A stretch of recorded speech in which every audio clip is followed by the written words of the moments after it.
Nnewi is a city known for trading, buying and selling, especially automobile. But in recent times, so many young entrepreneurs are beginning to take business to the next level by upholding branding and packaging their business in such a way that it will appeal to the general public. Such thing that is not common in this environment. So today, I present to you Utinas Productions.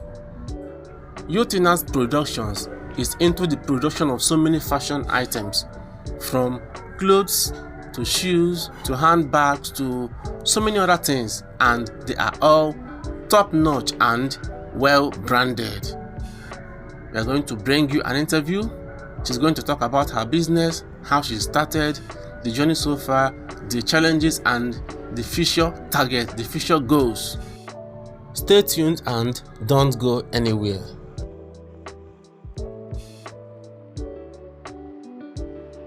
Hello everyone, my name is Mrs. Chineye Uchandu Ezike, the CEO of Utinas Production.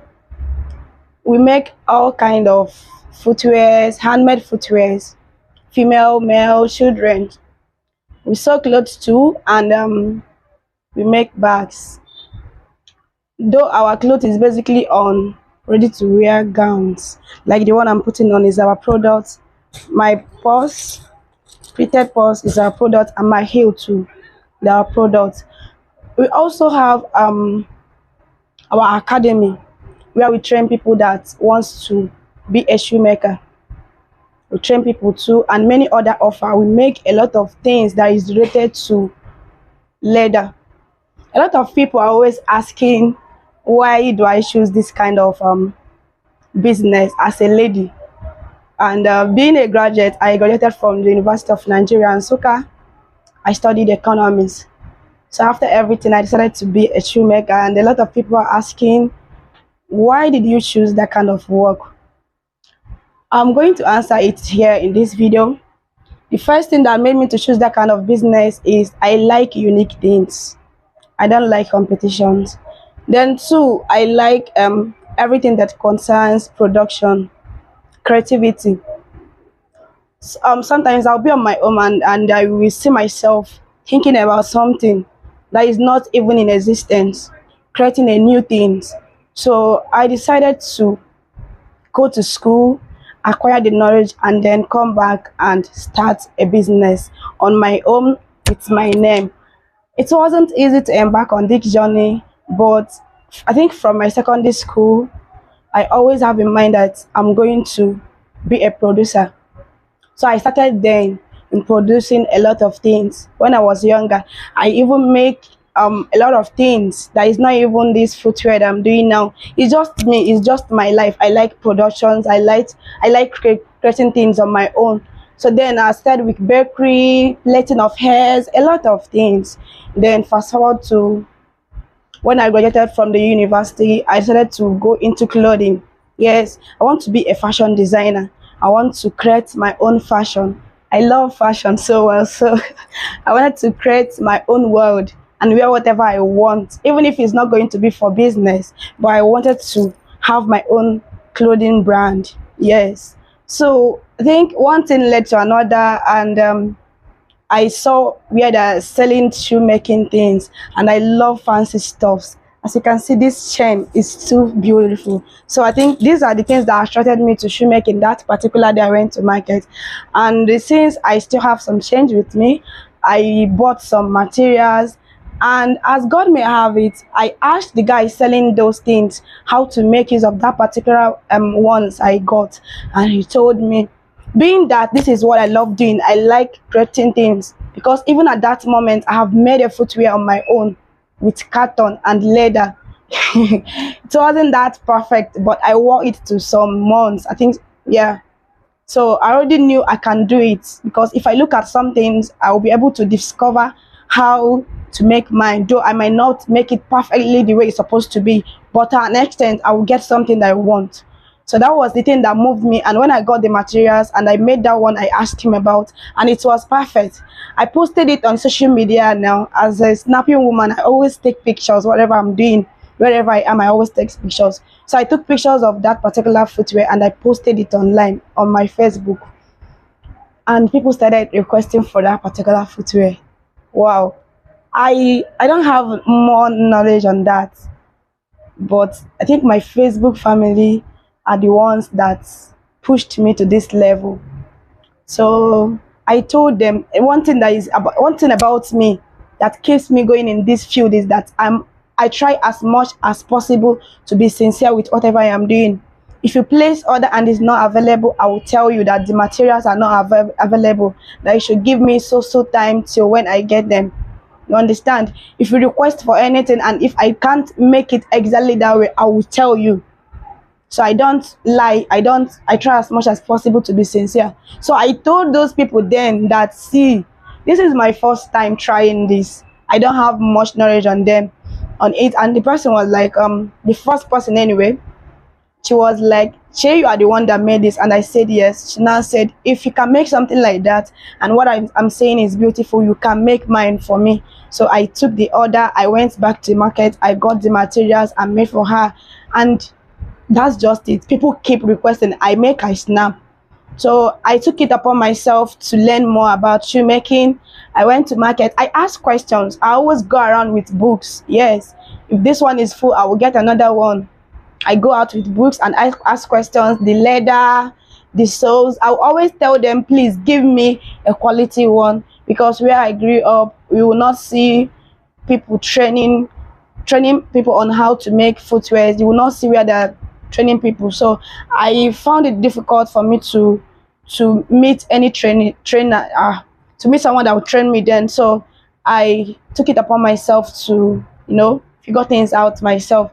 So I asked a lot of questions. When I get to the market, I will ask them questions on a particular thing and they'll answer me, and I'll always tell them, please give me the best. I will pay any amount. You understand? So I keep going that way. If my customers complain on anything, maybe the one I use is not the original and they complain about that, I will take note of it next time.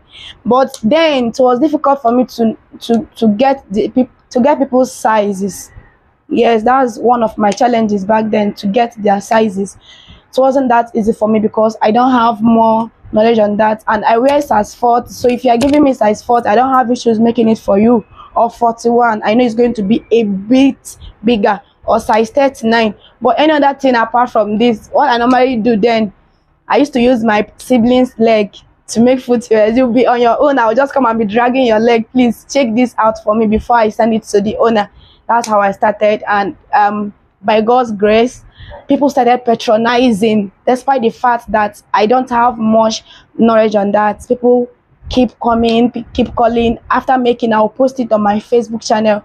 I think before I left for my NYC, I was able to make up to 206 pairs of footwears on my own without any coach, and I sold all of them. So when I went for my service, I met a man that would teach me how to make the footwears. At least let me have the official knowledge of that. Fortunately for us, the place wasn't that okay. The security there was poor. I was not able to I was not able to attend the programs. But I said in my mind that I would definitely look for somebody that would train me. But that doesn't stop me from making. It doesn't stop me from producing. During my service, I think I was able to make up to 53 footwears for my co-coppers at where we are staying. Yes, I served in Practice State, Jos. So I made up to 53 footwears for my co-coppers then. So it's another added advantage, other added works for me too, because the previous one before the service was 206 with the 53. So I looked at myself and I said, Chine, you can do this. You understand? So I think after the service here, I came back and I decided to go into the business. I got a shop, my first shop, and I started. That was October 2019. Yes, that was when I started. And you know that kind of thing now, starting something that you did not undergo any training, it's not that easy. It wasn't that easy for me. I keep doing it, and I keep making footwears, and I believe inside me that this is not my limit. I will surely go far one day. I keep working hard, but then people will ask me, how were you able to raise the money for that business? Yes, during my NYSC, the money they pay, that was 19,000 something. I used to save part of it. I was able to save up to 50,000 or more than, but I've forgotten. But what I know I can remember then was the 50,000 naira I used for part of the shop payment, and my dad paid the remaining one for me. That was my first the first money I spent after my NYSC. Then I need money to buy materials for my work, and I need money for tools. I think my mom supported me with some cash to get some tools, not all. Then I have to start teaching.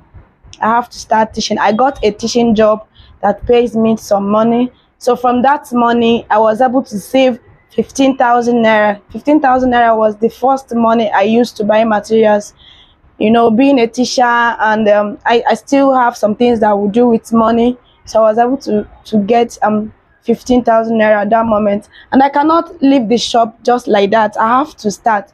15,000 naira wasn't much, but I believe if I can start, then I will still go far. So I started with that amount, and if I produce for you and you buy and give me money, I will not spend that money. That is the mistake a lot of us used to make. Once you start business, at that moment you start eating all the money that you are getting. It's very wrong. Even if you are to take any money from your money, don't take all. Just give yourself what's it called? You can start paying yourself. You don't even say you have to make a footwear of 2,500 naira and your gain there is 500 naira. You don't have to take the whole 500 naira and squander at the moment. You can take 200 naira and keep 300 naira and use it again to turn up. That was how I started mine. So if I sell your footwear to you, you pay me, I will use that gain and keep by the side. Then once I get more, I will use them and go and buy materials in a bigger quantity. You understand? I think later my mother gave me some money again to add up, but the first money I invested was 15,000 naira when I started. So before my mother later gave me some money, I added, and I keep pushing for up to 6 months. I did not take any money from that business. I did not take any dime from that. I do my expenses from my teaching job. And some people will be like, how do you combine your teaching and your footwear business? Yes, I combined both for up to 2 years. I go to school in the morning, and in the afternoon I will go. I don't normally stay for lesson. I used to leave around 1. Yes, if we don't have, I made the school know that I have a business. So it's just a normal teaching. I don't stay for lesson teachings. So I go in the afternoon to attend to my business. And luckily for me, God gave me a girl that wants to learn at that moment I started. So I took her in. I told her I will not be here always. I go to school in the morning. I will be coming here in the afternoon. She said she's okay, that she can learn that way. So she's the one that is opening my shop for me in the morning. So after school, I will join her and we work. So this is how I keep doing it till 6 months. I was able to raise enough money. I got all the necessary tools I needed for my work. After the 6 months, the next 6 months, making it one year, I think that first year I got up to 8 students, people that wants to learn what I was doing then. I got up to 8 of them. Yes, and that's my one store wasn't enough for them. I have to get another place. I rented another shop, making it to after that 1 year, and we keep growing, getting tools. My business required a lot of tools. So that is why I was too patient with myself not to start squandering my money at that initial stage. So I think this is what helped me much that period. I was too patient with myself. I will need a lot of things, but I will not buy them because I have targets. I told myself in my next the 5th year I will be opening my school. I will have a bigger space to teach more people, making it a standard place and conducive place for people. But it's not up to 5 years, and I have it already because of the way I control things around me. Yes, it's not up to 5 years. It will be 4 years by October. So we still have 1 year to get to our 50th anniversary, and I've already achieved all those things I said I will achieve in the next 5 years. So this is how far I've gone in this. And I just started previously. I started with the shoe and bags, but a few months ago I added my clothing because I learned how to make clothes. Those moments I that the few months I stayed before my NYSC, that was when I learned how to make clothes. But I did not start it because I cannot do all of them at the same time. I said, let me start with shoes, then later I'll add my clothes. So I think a few months ago I added the clothing. Like I said initially, the clothes I'm wearing is my product. I'll go to market myself, get materials myself, design it myself, and so you will see similar things, similar design outside, but this particular one I designed it on my own. I gave it the shape, the fitting, and everything. Yes. So then a lot of questions are coming in, and a lot of people are asking me questions on so many things: how far I've gone, how I want to be in the next future, maybe in the next 5 years, and so many things. And also the challenges. Even at this level, I still have challenges. One thing about business is the higher you go, the higher your problems and your needs become. Understand? I have some tools, I have machines, but we still need a lot of them. One of my biggest challenge now is, now I'm having more customers every day, I'm having more students every day, and I'm having more demands. But everything, using hands to do a lot of them, is challenging. When it comes to cutting, filing, there are some machines that will make it more easier for me, but the costs are too much. Take for instance, there is this machine that is meant for cutting, only cutting. We call it cutting machine. It's being sold at the rate of 1.3 million. When I asked, though, I'm not talking about 1.3 million. And we have filing machine, industrial filing machine. The one I'm using is single, but we have a bigger one that 2 or 3 people can use at the same time. It's up to millions too. So we have a lot of them. We have stamping machine, we have wheeling machines, we have so many machines that need, we even have branding machines. Yes. So we have a lot of machines that we need for our products to be more finer, to save more time and do so many things. But the challenge is that the costs are much because they are not being made in this country, they get it outside the country. Aside that, we don't have much problem. Another problem you're going to face as a shoemaker is when you're not sincere with your customers. So but me, I tried as much as possible to avoid that. My delivery days are Fridays and Saturday.